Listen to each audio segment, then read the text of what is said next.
are, and I bet you can't wait to hear from her. Are we all ready for Lois? Please help me welcome Lois now. Thank you. Can I tell them that you're pregnant and this is not? No.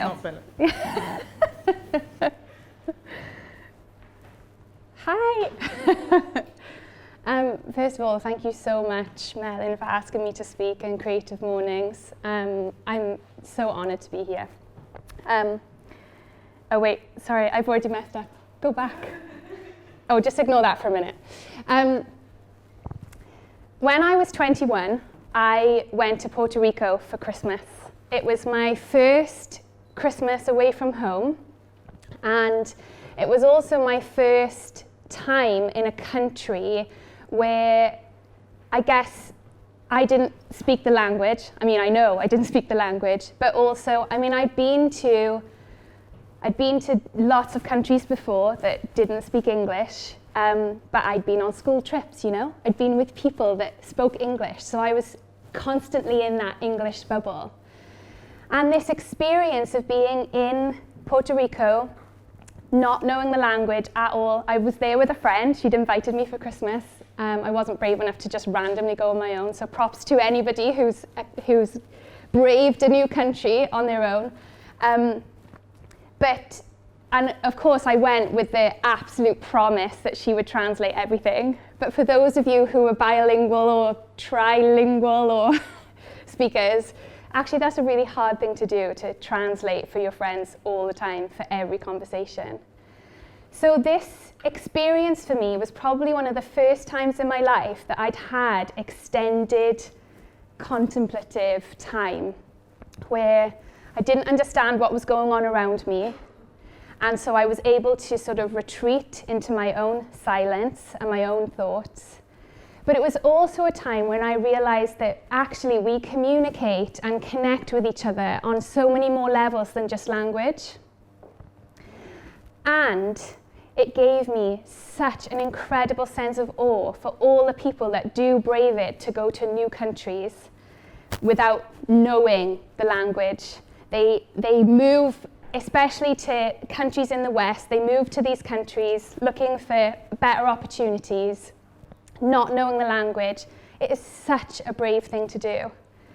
It was also probably one of my first encounters with my own awareness of my privilege and my entitlement, because of course up until that point in my life I kind of expected to be able to communicate with everyone. You just don't think as an English native speaker that, you know, you would maybe one day meet somebody that couldn't possibly communicate with you.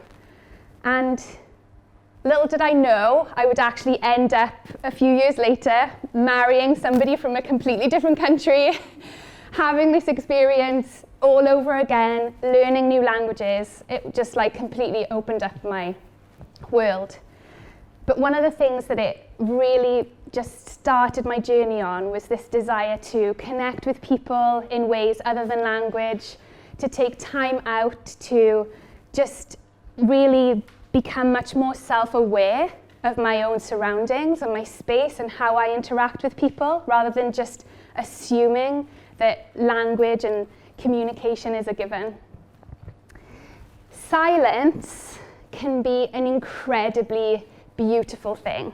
It can be inviting, it can be a relief, it can be something that we crave, especially in our busy, noisy world, our ever-increasing loud world. It can also be something that is quite daunting for people. I think true silence, when we switch off the noise, when we switch off the background noise, like actually highlights the reality of our situation. Especially in the last few years, I found myself doing my menial tasks with always having the radio on or always playing music, or lately it's been just like, this is ridiculous, right? But I'm sure I'm not the only one. Just having like a Netflix film on, like just on in the background while I'm like doing my menial tasks, because I constantly want there to be background noise.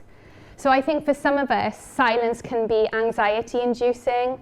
It can be that moment of sort of reality of what our life is. Silence can actually also be dangerous, because there are going to be times, I'm sure, in our lives that we've already experienced, or perhaps ourselves, where we should have spoken up on behalf of somebody and we didn't, for fear of being seen in a different way. Or maybe we're supposed to speak out on a subject and we haven't. So silence is also something a barrier that we need to step across and need to be brave to speak into the silence sometimes. I've got a couple more silence quotes just to kick us off. This is one of the first ones I came across, which I loved. A seed grows with no sound, and a tree falls with a huge noise. Destruction is loud, and creation is quiet. This is the power of silence. Speak only if it improves upon the silence. Mahatma Gandhi. In the end, we will remember not the words of our enemies, but the silence of our friends. Martin Luther King Jr.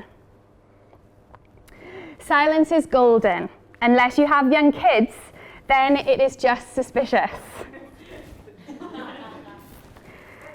No, it's not. I know, I wish I could have found a picture of me covered in pseudocreme, but good old internet saves the day. Silence is silent, and then this is from our very own Creative Mornings. Silence is a powerful tool that allows us to take a step back from the atmosphere around us and realign with our intentions, our hopes, and ourselves.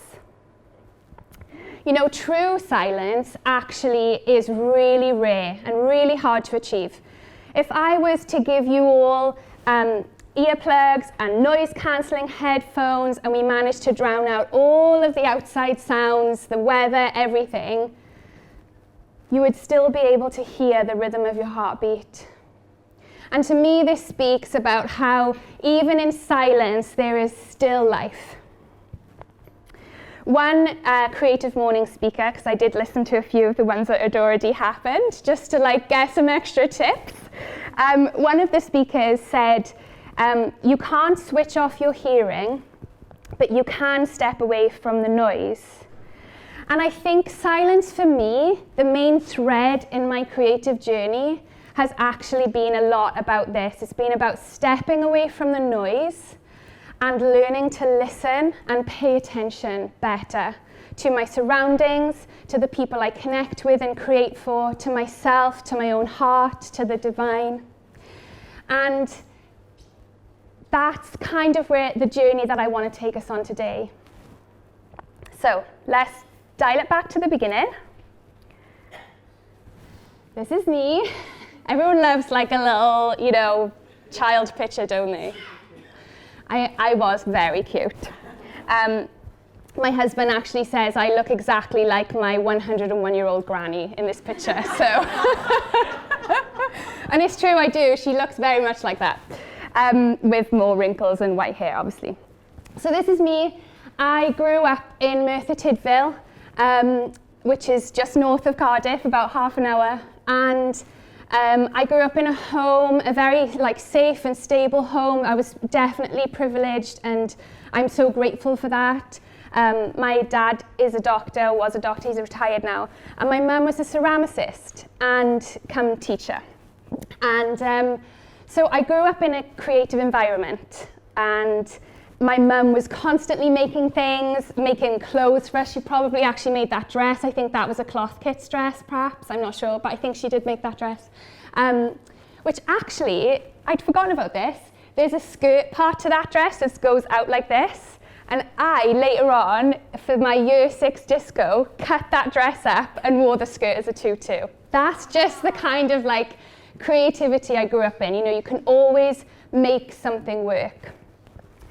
The interesting thing was, though, that creativity and becoming an artist was never something that was presented to me as a viable option as a career. And so I remember the first time in school that I sort of felt like, oh, creativity just isn't part of my life. I'm actually kind of good at this. I mean, I didn't actually think those words. That's kind of a mature sentence for like a young, I guess I would have been 10, a 10-year-old. But we were all, I remember in the class, we'd been given the task to do a still life of a plant. So the plant was like sat on the table. It's probably like 6, 7 people sharing a table. And we did this plant drawing in pastels. And the plant drawing was actually pretty good. And I was like, kind of chuffed with that. And I remember that first feeling of like, oh, I'm actually quite good at this. So that was in junior school. And then in high school, same thing. Loved art, like just so looked forward to my art classes. But all the way through to when I had to always choose my subject options, art was always the last decision. Like literally on all of my options papers, I would rarely have art there as my first choice, and then right at the last minute it just snuck in. It's like my heartbeat was saying like, no, you need to do art. And that was probably one of the first times that I stepped out of the noise of what was expected of me. I was an academic child. I was pretty bright. I was good at all my other subjects, so it was kind of expected of me to go the academic route. But it was like, no, my heart is beating for this subject, for this lifestyle. So I did it. Same thing happened at A-level. Almost didn't take it, but in the end, did our A-level. Then same thing, moving on to college. I forgot to mention, I grew up in a Christian home. And my faith has actually been a massive part of how I navigate my journey and who I listen to and how I make decisions. So when it came to doing university, I actually was headed down a path of studying theology. I knew I didn't want to go to like a Christian college. I wanted to study theology like in the world and get really academic. But again, right at the last minute, I ended up actually scrapping that and doing my art foundation. So fast forward to a life that has basically meandered like a river through this journey. There's a whole chunk that I'm going to leave out just because, you know, it's going to get boring if I tell you the details of my story from like moment to moment. But I ended up traveling to Canada actually to do a Christian school. It was a short-term one, but I ended up staying for a few years and I met my husband there. But fast forward, even faster than that, I'm back in Wales, I'm married, I've spent a year in Brazil already. I married a Brazilian. Did I mention that before? Otherwise that would just be a bit of random information. So I married a Brazilian. He's very handsome and lovely and kind and he's great, love him. I realized this morning, right, that the only pictures of people I have in this presentation is of me, and I probably should have put like some other family members in here because, you know, they're all part of my life, but it's okay. They're not even here this morning, so they won't even know. Anyways, my journey has definitely been a meandering one. We came back to Wales, and long story short, we both got jobs at Nando's to try and figure out, like, you know, what was next. We had some sort of a dream to, I'm going to walk over this way so that people behind the pillar can see me for a little bit. We had some dream to set up a bit of a creative hub cafe thing. And so I approached my job at Nando's as this like great opportunity to learn about how you run that kind of a business. Turns out I absolutely do not want to work in the food service industry, absolutely no way. But that was a really good experience. I quickly like scaled the ranks of Nando's, like was sort of put up for, I was assistant manager, and then I was getting offered a job to have my own restaurant, and I sort of all of a sudden thought for a minute, hang on, I don't want to be flipping chicken for the rest of my life. So what I did at that point was I made a pretty radical decision, and I quit my job at Nando's to make jewellery. And I was like, I had this very idealistic view of like, I'm just going to make jewellery and I'm going to travel the country and sell my jewellery at all the craft stalls and events, and that's how I'm going to earn my living. So I started doing that, and I started painting a little bit as well, because at this stage of my life I probably didn't really value myself as an artist. I knew that painting and being creative was part of my life, but I was struggling to sort of like give myself, accept that identity of like, I am an artist, I'm a painter, I love to do abstract work. I must mention here, now that I've said the word abstract, I've remembered, a really key moment for me was being on a trip in art college. This is before the Nando's thing. And we'd gone to London, we'd gone to the Tate Modern, and oh gosh, I feel myself getting a bit emotional. And I was sitting in the Rothko room. So for those of you who haven't been to the Tate Modern before, there's a room dedicated to Mark Rothko, and he's got these huge paintings up on the wall. They're red and they're set, the background is grey, and like as in the walls are painted grey specifically for this red to pop out better.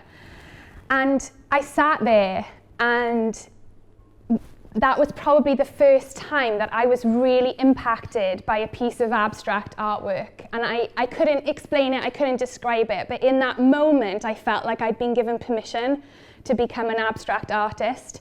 I felt like there was this invitation to, well, be abstract, because I am kind of abstract.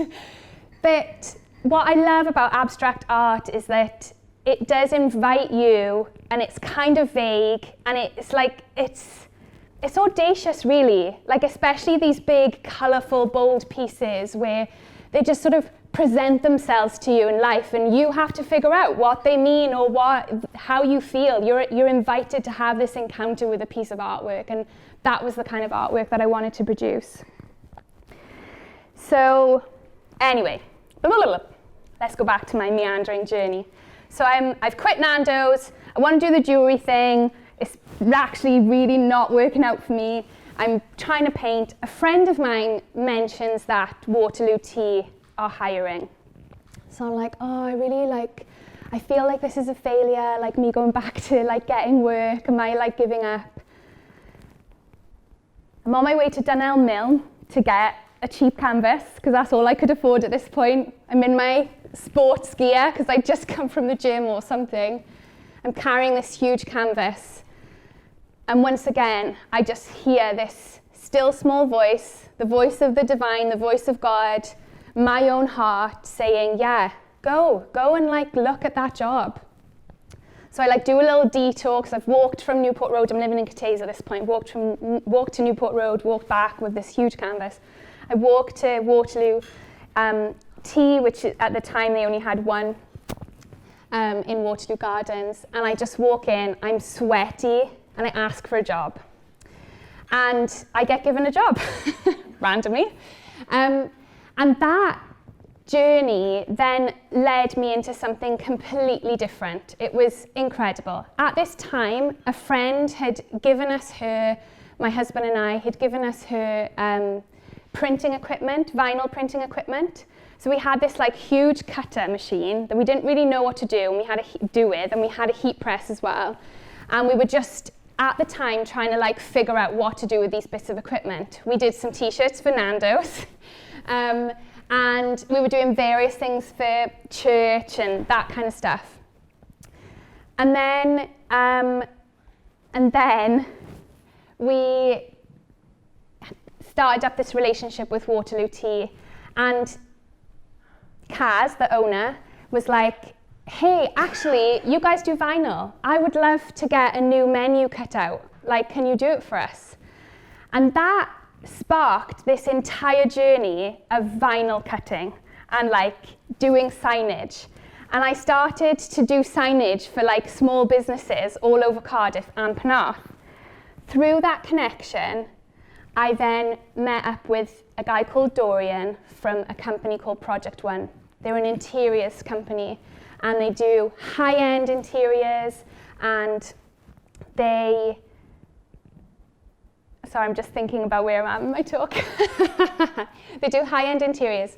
So I did some signage for them. Some of their customers wanted like numbers above their door, so I did some signage for them. And then I got talking to them about like what I love to do. They discovered that I'm an artist. They had a look at my website, because at this point I had some paintings up on there. And they invited me to join their team. And what started there was this incredible partnership where I then had the opportunity to paint these huge paintings, because like all of their clients just want big paintings, which is what I love. These huge paintings for these clients. And also what that added was Project One are constantly trying to like push the boat out and try new things. So they kind of became my like, I guess, second art college in a way, because he kept coming to me with these different ideas, like, can we do this and can we do that? And because of my upbringing of like, we can make anything work, my attitude towards that was just like, yeah, let's give it a go. Okay, so I'm going to interject the story here with this picture of me. This is in 2016. This year I call the year of awakening. So I'm going to come back over here because I need this book. My year of awakening. Many things were going on in my life at this point. I won't go into loads of detail because we haven't got time. But things to do with my faith were coming up. I was starting to realize that like there are things within the Christian church that I don't particularly agree with. Half of evangelical Christian America voted for Donald Trump that year. Or like most of it, and I was just like, I don't want to be associated with that. Brexit happened that year. There was a lot of stuff going on. And I realized that up until this point, even though so much of my journey had been, I was so grateful for, and I had meandered my way and paid attention and listened, actually it was time to start making some decisions and following my must. I read this book, The Crossroads of Should and Must, and it's by L. Luna, and it's just this gorgeous book. It's like, I'm not saying this book changed or saved my life. I mean, it did change my life really, but it sort of like put words to how I was feeling. And what this book did for me was it started to bring out in me this decision to actually like forge a path and start doing things, choosing my must instead of my should, instead of like stepping into all of these shoulds, don't should on yourself. Like I needed to follow my must instead, that thing inside my heart that was saying, you have to go for this. Things in my marriage were really difficult. My husband was going through a very similar thing with his faith too. He had even sort of said the words that he wasn't sure. He'd grown up in a very strict Christian family, and he had even said the words that he wasn't sure that he had married me based on his own decision. He wondered if he just got married because it was the right thing to do. So again, another time in my life, in our lives, where we needed to really listen and step back and allow other people to speak. I needed to allow him to speak, he needed to allow me to speak, and we needed to have these conversations from the heart, some really, really hard conversations. And this day, emotion again, this day, I took myself to London because I knew I needed to step out of the noise of even of our conversation, and I knew I needed to honor that thing inside of me that was just like, I needed a break, really. I needed a break from the intense conversations. I needed to spend a day just on my own.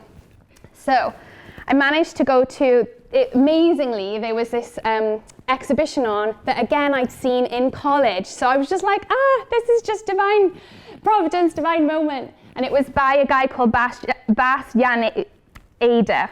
And he did this, it's basically a video of him just crying, and then a thing saying, I'm too sad to tell you. And it really moved me. So I loved that I got to go there. And of course I went and sat in the Rothko room again. And I just really reconnected to what I feel called to do, which is to create, and to create art and colour and joy and beauty for people to just enjoy. I had already decided at this point in my life that I wasn't particularly going to be an artist that had a voice, a point of view about something in particular. I just wanted to add more joy and more life to people's worlds. So choose must. I got my first studio in Sustainable Studios. Teeny tiny, trying to fit this huge canvas in there.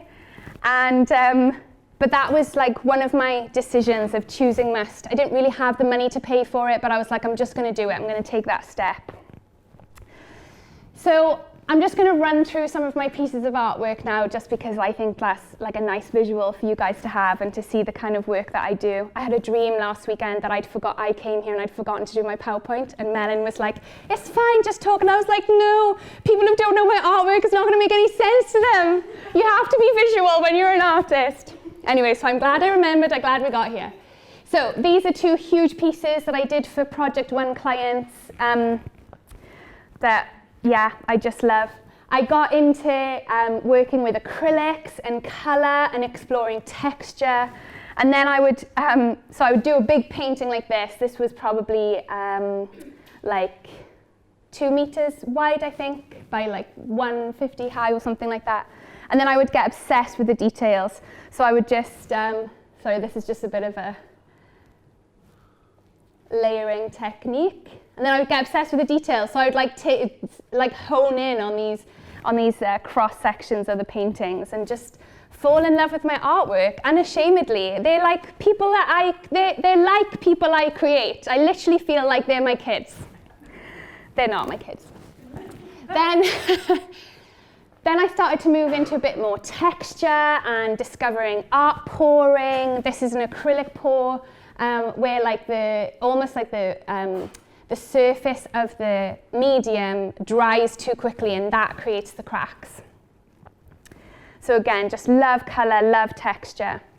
This then is some other work that I've done for Project One, and this was where the resin came in. So Dorian came to me one day and he'd basically seen something online and was like, could we do something like this? And I was like, we can give it a go. He didn't even know what he was asking. I didn't even really know what it was I was looking at.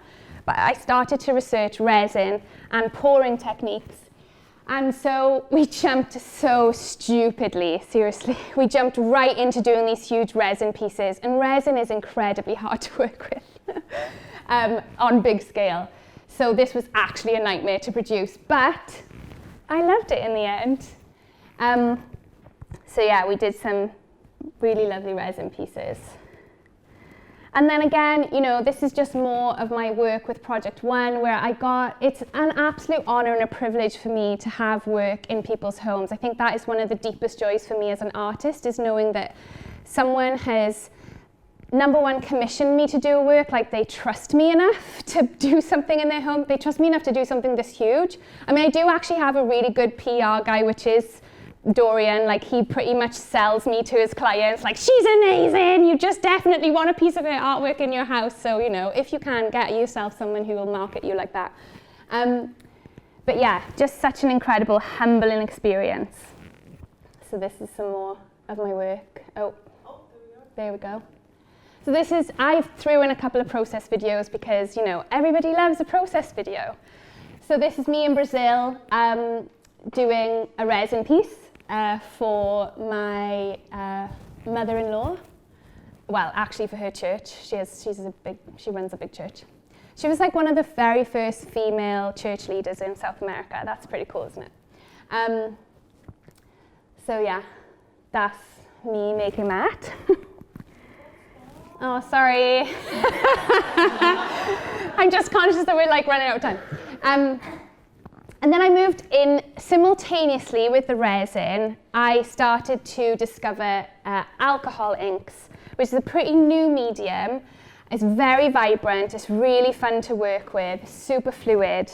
And again, this felt like another part of me coming alive, because I was able to discover and encounter these really bright, vibrant colours and just walk through this abstract journey. So these are some more, again, cross sections, they're not full pieces. One day, right, I'm going to be brave enough to take a cross section of a piece of artwork and then just have that, like as in translate that into a huge piece of artwork. I'm not brave enough yet because I always find my pieces get busier and busier as I keep painting, but I need to be able to just go, okay, Lois, walk away, enough is enough. So yeah, some just bright, lovely pieces. And this is another, oh no, sorry. Go back. I don't know how, okay.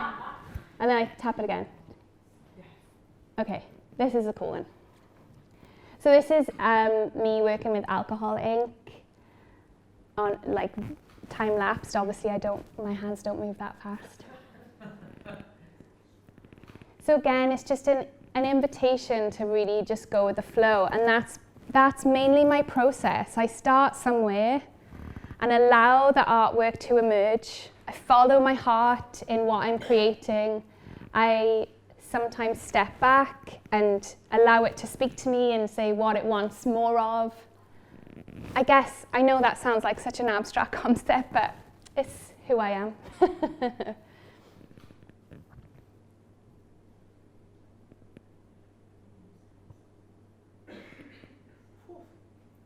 Yeah. And so this is kind of where I'm landing at the moment. Just, you know, again, these are cross sections, but just sort of big, bold, warm colours. And I just want to go bigger and have more texture and keep exploring. And I'm happy for that to be my journey. I don't need there to be this solid dead end or goal that I'm working towards. I've actually become really content with where I am right now and happy to follow the journey wherever it takes me.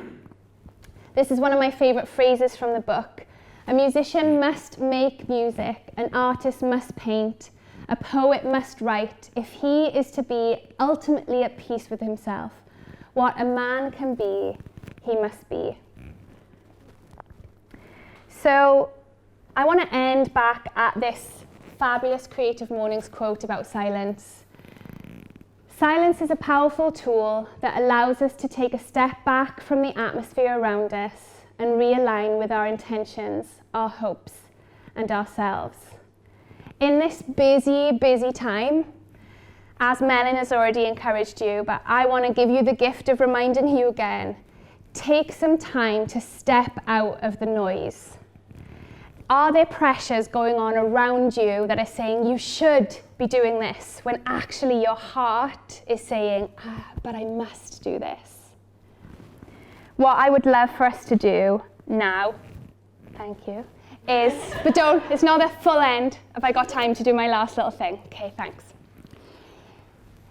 Is I'd love for us to just take a moment of sort of silence. When I was preparing this part of the talk, I thought to myself, if we have total silence, that might be a little bit anxiety-inducing for some people in the room. And also can't have like total silence because there's, machines on. But what I thought would really help, because what's helped me in my moments of silence and solitude and stepping out, is to meditate and to focus on something. So the thing that I would love for you to focus on this morning is to just take a moment of gratitude. So we're going to have let's do 2 minutes of silence, where we're just going to focus on something. It could be one thing, it can be 5 things that we are grateful for. You can close your eyes if you want. Nobody's going to draw on your face or anything. This is a safe space. So, yeah.